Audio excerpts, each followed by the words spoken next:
Ceci est un livre audio autogénéré par Google.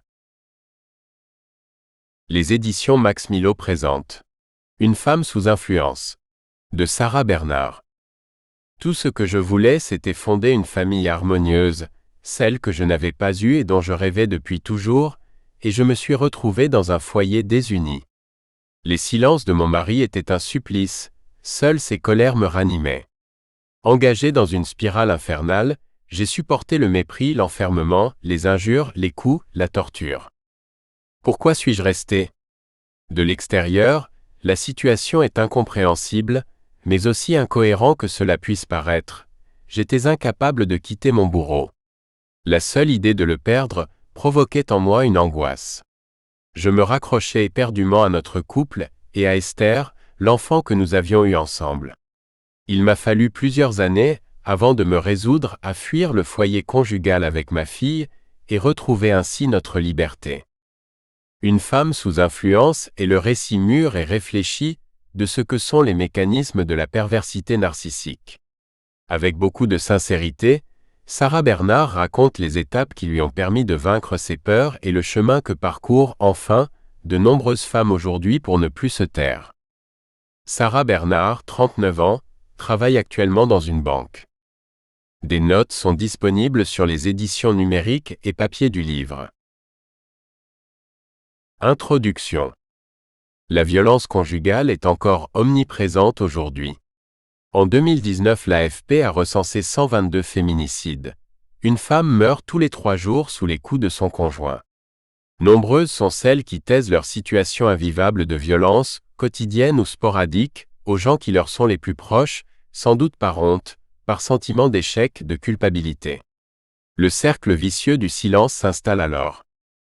Lorsque la relation débute, l'histoire d'amour paraît ordinairement idyllique, et la violence n'éclot par étapes que plus tard. C'est justement en acceptant ces étapes que la victime s'égare elle-même et va progressivement perdre son amour-propre. Les femmes engagées dans cette spirale infernale sont capables de supporter le mépris, l'enfermement, les injures, parfois même la torture, tout ceci souvent par crainte de se retrouver seules. Plus elles autorisent leur compagnon à aller loin, plus ce dernier persévérera dans son ignominie. Ces femmes, fragilisées par la répétition des humiliations, occultent leur souffrance, se laissant alors diriger par leur bourreau, et adoptent une posture de soumission pendant plusieurs années, voire toute leur vie. Mais pourquoi restent-elles avec lui ? Se demanderont certains. De l'extérieur, la situation est incompréhensible, mais aussi incohérent que cela puisse paraître. Il est douloureux pour ces femmes victimes de violences de quitter leur bourreau. Il y a une raison à cela. Un blocage certainement dû à la crainte phobique de se retrouver seules. Ces femmes perdent peu à peu confiance en elles, sous le joug de leur conjoint qui dirige entièrement leur vie. Elles perdent leur libre arbitre, leur indépendance. C'est pour cela qu'il est capital, lorsqu'on est en proie à cette violence, de faire un travail sur les raisons de cette situation et de la perte de réaction. Cela permet de comprendre ce qui empêche de combattre la situation douloureuse, pour ensuite parvenir à ne plus accepter ces différentes persécutions, et enfin retrouver la faculté à se faire respecter. Reprendre le contrôle de sa vie est indispensable pour envisager un avenir meilleur, également pour les enfants le cas échéant, car les violences conjugales se font aussi au détriment du contexte éducatif dans lequel ils évoluent. Il faut parvenir à rompre avec cet éternel rôle de victime et redevenir acteur, actrice de sa propre vie. Chapitre 1. Je me demande pourquoi le bonheur tarde tant à venir, et où se cache le miel de cette vie. Tout ce que je voulais, c'était fonder une famille harmonieuse, celle que je n'avais pas eue et dont je rêvais depuis toujours, et je me retrouve dans un foyer désuni, l'homme que j'aime s'éloignant de moi. Le murmure de ces mots doux n'est plus qu'un écho lointain, et nos tendresses un vague souvenir. Enlisé dans une sourde mélancolie, je sais que je ne dois plus nourrir ces espoirs naïfs, alimentés tout au long de mon enfance par les romans d'amour ou la télévision. Mais je garde pourtant l'intime conviction qu'aimer et être aimé est une nécessité vitale. Je n'ai jamais voulu vivre ainsi, totalement impuissante, simple spectatrice de ma pauvre petite existence. Pourtant, à 23 ans, je traîne mon cœur, gros comme un cercueil. Je ne vois plus les couleurs, la beauté des fleurs, tout me paraît insipide. Je n'ai plus envie de rien, je me sens inexorablement quitter la vie. Chaque jour, je peine à me réveiller, comme anesthésiée et inconsciente de mon quotidien. Les silences de Paul sont un supplice, seules ses colères me raniment, prouvant que j'existe encore pour lui. Même s'il peut aller jusqu'à me malmener, je me dis que ce n'est qu'un mauvais passage, que son amour redeviendra la brise matinale dont je m'enivrais. Je patiente dans l'espoir de retrouver à ses yeux la valeur que j'avais pour lui au début de notre relation, qu'il puisse me respecter comme avant. Mais avant quoi? Est-ce cela la vie réellement? Chercher l'amour et une fois trouvé, tout accepter pour ne pas le perdre? Je me suis éteinte, plus rien n'a de goût ni d'odeur, je ne sais même plus qui je suis. Vidé de ma substance, je ne sais plus ce dont j'ai réellement besoin et envie. Paul me dit quoi penser, quoi aimer, quelle est ma couleur préférée. Je suis dans un tel état de dépendance que j'attends paradoxalement de lui qu'il me libère de mon chagrin, de ce vide qui m'habite et m'aspire, de cette existence insipide dont il est responsable. La tristesse, j'en ai fait toute une œuvre, une galerie d'art dans mon cœur. Notre amour me donne la sensation d'un animal blessé qu'il faudrait soigner, ou achever. Paul me dit encore qu'il m'aime, mais j'ai la sensation que cela ne veut plus rien dire. D'ailleurs, les mots veulent-ils vraiment dire ce que l'on pense? L'amour existe-t-il vraiment? Imaginer vivre sans Paul m'est inconcevable. La seule idée de le perdre provoque en moi une affreuse angoisse. Pourquoi? Comment vais-je abolir ces chaînes invisibles et écrasantes? Je me raccroche éperdument à notre couple et à notre fille Esther que nous avons mise au monde, ensemble. J'ai toujours su que se lier à l'autre, c'était prendre le risque d'être abandonné sans égard, ce qui me semble insupportable. L'idée de la séparation réactive chez moi une souffrance lointaine, une sensation d'abandon toujours aussi présente qui me colle à la peau et m'enlise dans le sable de mon enfance. Chapitre 2. Dans les années 80, même si les échographies étaient déjà répandues, on se fiait encore beaucoup aux signes pour deviner le sexe de l'enfant. Un ventre pointu et haut, ce serait un garçon, arrondi et bas, une fille. Et dans mon cas, le gynécologue avait confirmé les suppositions. Je serais un garçon. La layette fut donc bleue, et mon père se réjouissait à l'idée d'attendre son tout premier fils. Ayant déjà 2 filles, Marie et Sophie de 12 et 14 ans, il était parfaitement inconcevable qu'il en élève une 3e. Mes parents avaient déjà choisi le prénom de ce futur fils avec grand enthousiasme, Ismaël. Mon père rayonnait de la fierté d'avoir conçu le garçon qui pourrait préserver la lignée de son nom. À 35 ans, maman avait décidé que cet enfant serait son dernier. Elle vécut donc cette 3e grossesse comme un cadeau, une bénédiction qui permettait enfin d'accomplir le dessein de son mari. Pouvoir contribuer au projet tant attendu de l'homme qu'elle aimait, était pour elle une mission valorisante, qui promettait de grandes choses pour leur couple. Mon père redeviendrait l'homme tendre et attentionné qu'il avait été au début de leur relation, car elle lui aurait donné le fils qu'il attendait. C'était ce qu'il souhaitait le plus au monde. Papa avait prévenu toute sa famille qui vivait en Algérie, à Oran, ses 8 sœurs et sa mère Zora, veuve, qu'il avait élevée seul. Mon père, l'unique homme de cette fratrie, était venu en France à l'âge de 20 ans dans le but de devenir aviateur. Ici, il avait rencontré ma mère, magnifique blonde à l'allure de danseuse dont il était tombé fou amoureux. Peu de temps après leur union, ils mirent au monde leurs 2 premières filles, Marie et Sophie. Mais avoir un fils, et ainsi assurer la descendance du nom, était très important pour la famille de mon père. Il ne voulait pas les décevoir, d'autant qu'il avait déjà renoncé à devenir aviateur et qu'il avait épousé une Française, ce que sa mère Zora avait mis beaucoup de temps à accepter.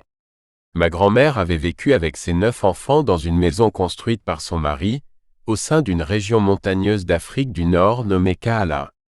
Il n'y avait pas d'électricité dans ce village perdu au milieu des montagnes, et j'imaginais que l'enfance de mon père avait dû être saine, ses journées emplies d'odeurs de foin et de paysages fleuris. Le 3 avril 1980, à 14h30, ma première bouffée d'oxygène mit fin à tous les espoirs et à la fierté de mon père. Ma mère mit en effet au monde une 3e fille de 3 kg et 500 grammes. Papa ne vint pas me voir à la maternité, et ma mère, qui se sentait coupable de n'avoir pu donner un fils à son mari, vécut les jours suivant son accouchement seulement avec moi. Tout en me pouponnant, me donnant le bain, noyée par la culpabilité, le cœur empli de larmes, elle cherchait un moyen de réparer l'erreur d'avoir mis au monde une nouvelle fille. Comment imposer ce manquement pour la 3e fois à l'homme qui partageait sa vie, son quotidien, qui lui avait offert la stabilité familiale qu'elle n'avait pas connue lors de son enfance? Elle espérait, durant son séjour à la maternité, qu'il finirait par digérer cette déconvenue, qu'il la rejoindrait un bouquet à la main. Ressentant sa déception sans même le voir, elle percevait dans ce silence une forme de mépris, comme si elle n'avait plus aucune valeur pour lui. Elle avait tout perdu de sa splendeur, telle une pierre précieuse dont l'éclat s'est altéré par trop d'usage. Le verdict était tombé. Elle n'était pas en mesure de concevoir un garçon. Malgré les épreuves, maman avait constamment su se servir de son orgueil et de sa fierté comme d'une force. Elle s'appliquait chaque jour à ce que la maison soit propre, que les repas de mon père et de ses 2 filles soient prêts sur une table bien dressée. Le linge était toujours étendu soigneusement, avec discipline et rigueur, ce qui forçait l'admiration des voisins. Elle avait toujours su comment régler les problèmes au plus vite. Ainsi, au sortir de la maternité, elle prit la décision de ne pas me ramener au domicile conjugal, mais de me confier à une famille. Pendant mes 8 premières années, j'allais donc être gardée par des nourrices. Aucun organisme d'État n'avait mis en place cette garde. Ma mère en avait pris seule l'initiative et les payait tous les mois avec son salaire d'ouvrière. À l'époque, elle travaillait dans une usine qui confectionnait des bobines de fil et de nylon. Mon père était soudeur, et il ne s'était pas opposé à ce mode de garde me concernant. Ma mère n'a jamais manqué de venir me rendre visite les week-ends chez ma nourrice. Je voyais par contre très rarement mes 2 sœurs aînées qui vivaient avec mes parents, ne représentant pas, elles, le goût amer de leur échec. Maman était née et avait grandi à Aubenas, une ville située au cœur de l'Ardèche. Elle avait eu une petite enfance douloureuse et éprouvante, arrachée à ses parents alcooliques à l'âge de 5 ans pour être placée en sécurité dans un pensionnat catholique. Sa mère Marguerite mourut d'une cirrhose à l'âge de 39 ans, et son père Joseph succomba 2 mois plus tard du même fléau. Orpheline à 17 ans, maman apprit très jeune à surmonter les difficultés. Dans la pension où elle passa son enfance et son adolescence, le quotidien était réglé comme du papier à musique, l'éducation dispensée faite d'ordre, de travail et de restrictions. Pour ma part, je connus 2 familles d'accueil.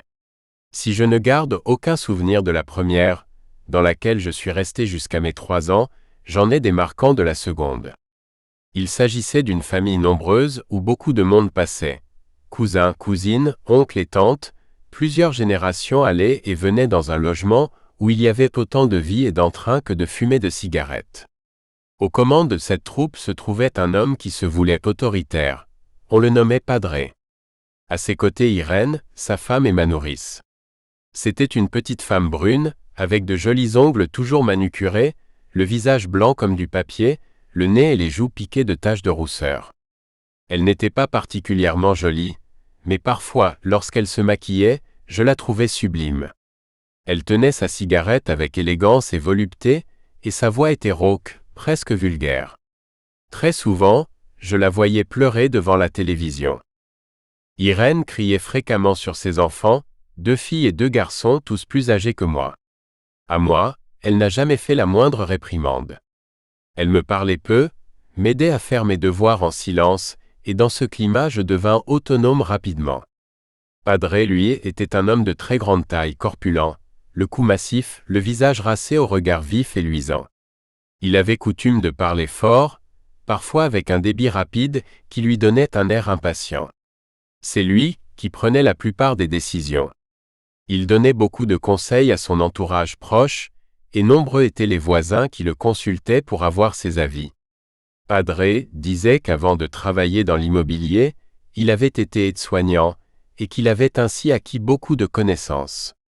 Pendant longtemps, j'ai même cru qu'il était médecin, tant son charisme et l'assurance de ses propos étaient importants. Tout en jouant au Lego ou avec mes poupées, j'écoutais les conversations des grandes personnes d'une oreille. J'entendais souvent Padre évoquer des sujets liés à la sexualité, parfois même il nous en parlait, à nous les enfants, et j'avoue que c'est un sujet qui éveillait toute ma curiosité. À 7 ans, je ressentais déjà de vifs émois sensuels, et je me caressais souvent. Je ne savais pas si cela était normal, et j'en avais un peu honte. Lorsque je passais à côté Padre, il arrivait fréquemment qu'il me pince doucement les fesses ou les tétons en s'exclamant « Alors ça pousse ?» tant et si bien que je m'efforçais de ne pas le croiser pour éviter ces gestes un peu trop intrusifs à mon goût. J'avais en aversion ses grosses mains poilues. Bien que mes seins ne soient pas encore formés, cela me faisait ressentir une sorte de malaise angoissant et mon cou aussitôt se congestionnait. Padre pratiquait souvent ce rituel, avec moi et les autres jeunes filles de la famille. Je me disais que ce n'était sans doute qu'une familiarité, quelque peu maladroite, et sa façon à lui de nous communiquer son affection. Padre aimait avoir du monde autour de lui, des amis, des connaissances furtives, des voisins avec qui il avait coutume de trinquer. Il remplissait les verres avec enthousiasme, relatant avec force détail ses anecdotes épatantes. Durant ces moments de festivité, lorsque l'ambiance était de plus en plus chaleureuse, Padre se laissait aller à des élans qui se voulaient drôles. Un jour, il alla jusqu'à s'allonger sur moi par terre, me tenant ainsi prisonnière et me couvrant de baisers piquants sur le visage. Il sentait l'alcool et le tabac, et cela me rebutait. Je savais que son odeur allait rester collée à mes vêtements et sur ma peau, et cela, je ne le voulais pas. Je me débattais en tirant sur ma robe pour que l'on ne voie pas ma culotte, mais il me tenait fermement. Padre était naturellement bien trop robuste pour moi, mais mon impuissance le faisait beaucoup rire. Je suffoquais littéralement, et la chaleur de son corps se diffusait en moi. Il s'agissait probablement pour lui d'un jeu inoffensif avec une petite fille de 7 ans, mais cette emprise me terrifiait. Une vive répugnance me saisissait au contact de sa moustache marron qui me frottait les joues, la vue de sa barbe parsemée de poils blancs m'horripilait. Les membres de la famille et la bande d'invités regardaient la scène avec détachement, sans intervenir. Je percevais toutefois chez eux un sentiment d'exaspération. Alors que je me mis à pleurer, ma nourrice finit par demander mollement à Padre de me laisser tranquille. Maman venait toujours me voir les week-ends, mais passait très peu de temps à échanger avec moi. Elle prenait le café avec Irène dans la cuisine, m'offrant de temps à autre sourires et regards bienveillants. Ma nourrice me décrivait comme une enfant joyeuse, bavarde, obéissante et calme. Cette famille étant mon seul repère, je tentais d'y appartenir en reproduisant leurs attitudes, leur façon de parler, et surtout leur force de caractère qui me fascinait. Même si je trouvais ma situation singulière, puisque mes sœurs ou les enfants que je côtoyais à l'école vivaient, eux, avec leurs parents, je tentais de me fondre au mieux dans cet univers qui n'était pas le mien. Je me disais que mes sœurs Marie et Sophie étaient plus autonomes, et demandaient certainement moins de soins et d'attention que moi. Lorsque j'interrogeais Irène à ce sujet, elle m'expliquait que ma mère travaillait beaucoup et qu'elle n'avait pas le temps de s'occuper de moi pour le moment. Cette réponse aux tournures provisoires me rassurait, certaine que ma mère viendrait me chercher dès qu'elle le pourrait. Quant à mon père, on ne m'en parlait pas, et il ne me rendait jamais visite. Je ne pensais que très rarement à lui. Ces quelques années passées dans cette famille me parurent une éternité, mais je savais que tôt ou tard j'irais vivre avec ma mère. Chapitre 3. C'est à mes 8 ans que maman décida de me ramener auprès d'elle, alors que mes 2 sœurs aînées étaient parties faire leurs études à l'université de Grenoble. Je fis alors la découverte du nid familial, ou du moins de ce qu'il en restait. Mes parents ne semblaient pas former un couple heureux ou complice, mais cela ne me contrariait nullement. Au contraire, j'en profitais pour tisser rapidement avec ma mère un lien d'une intensité remarquable, dont mon père fut totalement exclu. Ma mère provoquait en moi des effusions de tendresse et d'admiration, et très vite, je me mis à l'adorer tel un dieu. Dès que nous en avions l'occasion, nous étions dans les bras l'une de l'autre. Son odeur et sa chaleur provoquaient une béatitude que je n'avais jusqu'ici jamais ressentie. Je n'avais jamais vraiment reçu d'affection, car si ma mère venait me voir tous les week-ends lorsque je vivais chez Irène et Padre, elle n'avait jamais fait preuve d'autant de prévenance et d'attention. Ces précieuses retrouvailles avec elle furent pour moi des moments bénis, tous mes chagrins de petite fille semblaient s'évaporer au contact de sa peau. Ma mère travaillait toujours comme agent de production de bobines de fil et de nylon, au sein d'une entreprise, à quelques pas de chez nous. Chaque jour, lorsque je sortais de l'école, je l'attendais avec une impatience si forte qu'elle m'oppressait. Dans sa chambre, lors de cette attente pesante, je mettais ses colliers autour de mon cou, et je me regardais dans le miroir de sa coiffeuse. J'ouvrais ses tiroirs et en sortais ses vêtements pour contempler méticuleusement ses jupes, gilets, collants et foulards. Je me roulais dans son lit où les draps gardaient son odeur, celui d'un parfum de rose musquée. Je tendais attentivement l'oreille lorsqu'un bruit surgissait dans la cour de notre immeuble, et mon cœur tremblait de joie quand j'entendais le claquement de ses talons dans la cage d'escalier. Mon soulagement était total quand elle insérerait ses clés dans la serrure de la porte.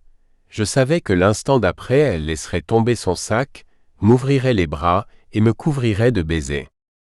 Lorsque j'attendais ma mère, il m'était impossible de faire autre chose et je ne faisais pratiquement jamais les devoirs qui m'étaient imposés par l'école. J'obtenais parfois de bons résultats scolaires. J'en étais alors ravi, mais je ne voyais pas la nécessité d'une quelconque régularité.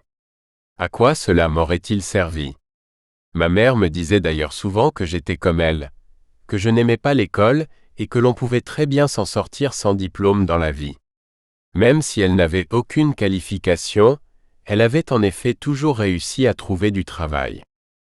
Papa avait l'habitude de rentrer très tard, souvent en plein milieu de la nuit, alors que ma mère et moi étions déjà endormis. J'avais presque 10 ans, mais maman m'autorisait à me coucher avec elle pour que je puisse m'endormir plus facilement. Lorsque papa revenait de ses soirées, il devait me porter jusque dans mon lit pour reprendre sa place. J'entendais fréquemment mes parents se disputer, surtout la nuit, à propos de crédits, de découverts bancaires, de numéros de téléphone de femmes trouvés dans les poches du gendre de mon père, d'une certaine Corinne avec qui il entretenait une liaison. Je me souviens aussi d'une fois où maman avait pointé une grosse paire de ciseaux en direction de papa.